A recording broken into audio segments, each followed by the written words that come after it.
Hi friends, కూటమి ప్రభుత్వం అయితే ఈ నెల 20వ తారీఖు అయితే ఒక నిర్ణయం అయితే తీసుకోవడం జరిగింది. అదే రేషన్ వాహనాలు, ఇంటింటికి రేషన్ వాహనాలు నిలుపుదల.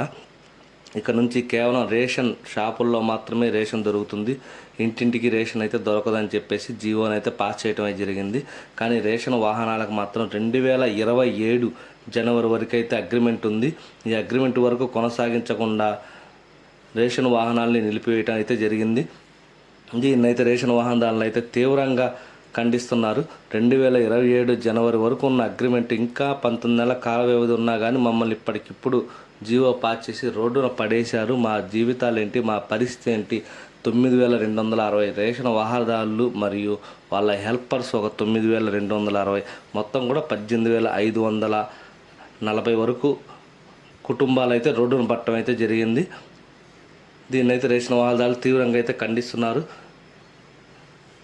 కరోనా టైంలో సెకండ్ కరోనా వచ్చినప్పుడు 2021లో రేషన్ వాహనదారులు అయితే చాలా కష్టపడటం అయితే జరిగింది. అదేవిధంగా మొన్న విజయవాడ వరదలు వచ్చినప్పుడైతే వారం రోజుల పాటు వాళ్ళు సరైన రూమ్స్ ఏమీ లేకపోయినా కానీ, ఫుడ్ లేకపోయినా కానీ బయట ఆ పక్కన ఉన్న హోటల్స్లో ఎక్కడో తిని ఆ రేషన్ వాహనాల్లోనే పడుకొని అయితే చేయటం జరిగింది. వారం రోజుల పాటు తీవ్రంగా కష్టపడ్డారు. అది అందరికీ, దేశం మొత్తానికి తెలుసు.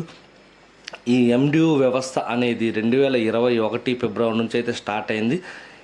ఇది దేశంలో 8 రాష్ట్రాలు, దేశం మొత్తం మెచ్చిన ఎండియు వ్యవస్థని 8 రాష్ట్రాలు కూడా వాళ్ళ రాష్ట్రాల్లో అయితే అమలు చేద్దామనే ఆలోచనలు అయితే ఉన్నాయి. ఇలాంటి వ్యవస్థ మీద చంద్రబాబు నాయుడు గారు, మన సీఎం గారు ప్రతీకారం తీర్చుకునే అనేది నిజంగా దురదృష్టం అనే చెప్పుకోవాలి. ఎందుకంటే పాత వ్యవస్థలో లోపాలు ఉన్నాయని చెప్పే కొత్త వ్యవస్థను అయితే తీసుకురావడం అయితే గత ప్రభుత్వం అయితే జరిగింది. కానీ అదే వ్యవస్థను మళ్ళీ చంద్రబాబు గారు తీసుకురావడమే జరుగుతుంది. ఇంటింటికి మద్యం అయితే వెళ్తుంది కానీ ఇంటింటికి రేషన్ మాత్రం వద్దు అనేది వీళ్ళ ఆరోపణ. ఇప్పుడు ఎండియు వాహనాల మీద 288 కేసులు అయితే ఉన్నాయని చెప్పారు. కానీ 9260 వాహనాల్లో 288 అంటే ఇంకా మిగతా 9000 మంది సక్రమంగా ఇస్తున్నట్టే. కాకపోతే రేషన్ కార్డు లేని వాళ్ళు వీళ్ళు ఎవరెవరో ఎందుకు ఇంటి దగ్గరికి డబ్బులు దండగా అది ఇది అంటారు. పెద్దగా ఖర్చు అయ్యేది కూడా లేదండి. ప్రతి ఎండియూకి 18,000 శాలరీ మాత్రమే. సంవత్సరం మొత్తం మీద కూడా 200 కోట్లు కూడా ఖర్చు అవ్వదు. దానికి 1800 కోట్లు గత ప్రభుత్వం నుంచి 5 సంవత్సరాల నుంచి దీనికి ఈఎంఐకి మొత్తం కలిపి 1800 కోట్లు వేస్ట్ అది ఇది అంటున్నారు. కానీ చాలామంది ముతక ఆడవాళ్ళు ఇళ్ళ దగ్గరే రేషన్ తీసుకుంటూ చాలా సంతోషంగా అయితే ఉన్నారు. చంద్రబాబు నాయుడు గారు కూడా ఒకనొక టైంలో ప్రకటించారు, 75% జనాలైతే ఎండియు వ్యవస్థే కావాలనుకుంటున్నారు అనేసి అయితే చెప్పడం అయితే జరిగింది. ముసలి వాళ్ళు అక్కడ క్యూ లైన్లో ఒకప్పుడు రేషన్ కార్డులు అయితే చాలా తక్కువగా ఉండేవి, ఇప్పుడు రేషన్ కార్డులు అయితే చాలా ఎక్కువ ఉన్నాయి. ఒక్కొక్క డిపో దగ్గర జనాలు క్యూ లైన్లు కట్టుకొని వెయిట్ చేస్తూ ఉండాలి, కొట్టుకుంటూ ఉండాలి. ఒకనొక టైంలో జరిగిన సంఘటనలు ఇవన్నీ కూడా అది వాళ్ళ ఇష్టం. ఇంటి దగ్గరకు వచ్చినప్పుడు హ్యాపీగా తీసుకొని సంతోషంగా ఉండేవాళ్ళు. కానీ ఇప్పుడు రేషన్ డిపోలకు వెళ్ళాలంటే ఎవరికైతే ఇష్టం లేదు. 75% మంది జనాలు అందుకే రేషన్ వ్యవస్థే బాగుంది, మాకు కావాలి అని చెప్పడం జరిగింది. ఇంకా అదేవిధంగా వరద బాధితులకి కరోనా టైంలో మరియు మొన్న నరేంద్ర మోడీ గారు వచ్చినప్పుడు కూడా ఆహార పొట్లాలకి వాటి కోసం అని చెప్పి ఈ వ్యవస్థని ప్రతి ఒక్కసారి వాడుకోవడం అయితే జరిగింది.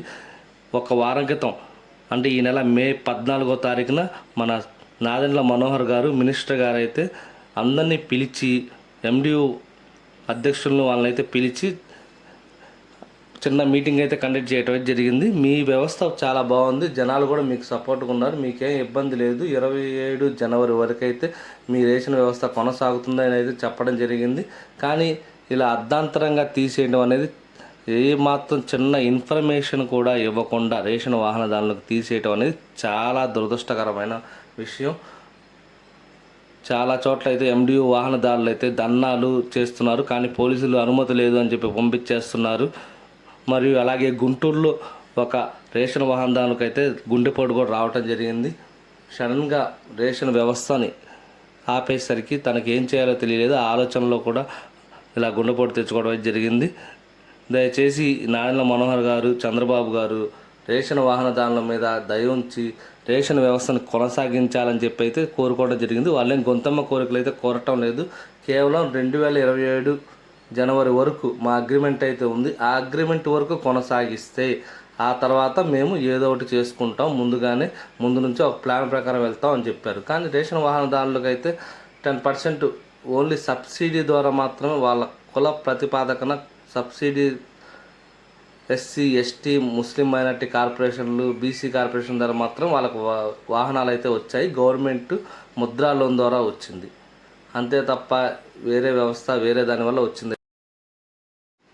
జాబులో జాయిన్ అయ్యే ముందు 10% అయితే ఎండి వాహనాలు అయితే కట్టడం జరిగింది. ఆ తర్వాత ప్రతి నెల కూడా 3,000 రూపాయలు ఎండియు వాహనదారు నుంచి బ్యాలెన్స్ కట్ అవుతూ వచ్చింది.